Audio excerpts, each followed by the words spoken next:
pong 43 pares na narito sa ating harapan at ipanalangin natin na habang tinatahak nila ang buhay mag-asawa,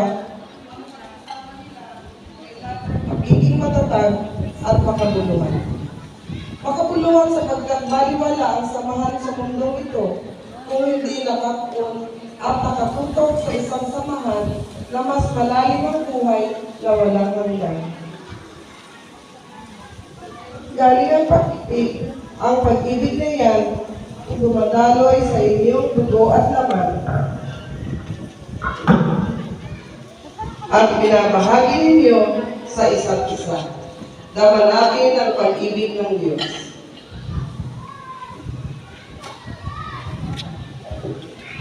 Sa mga kalalakihan,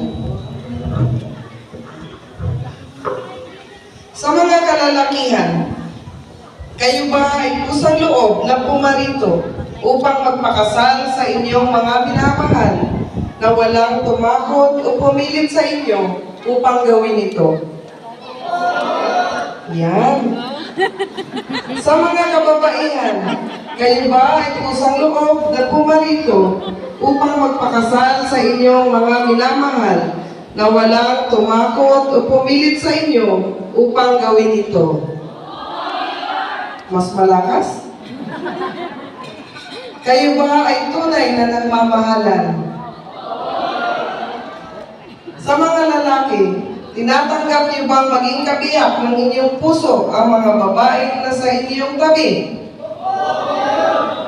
Tanda niyo ba siyang mahalin at paglingkuran bilang mga asawa niyo? Sa mga sasabihin, nakatitig ang inyong mga mata. Mga lalaki, sunod kayo sa akin ha. Sabihin ang pangalan ng inyong mga mapapangasawa. Kailanman ay hindi kita pagtataksilan. Isuot mo ang singsing na ito. Tanda ng aking tapat at walang hanggang pag-ibig. Sagot ng babae, tinatanggap ko. Mga babae, sabihin ang pangalan ng inyong mga mapapangasawa. Kailanman ay hindi kita Sige, harap kayo dito.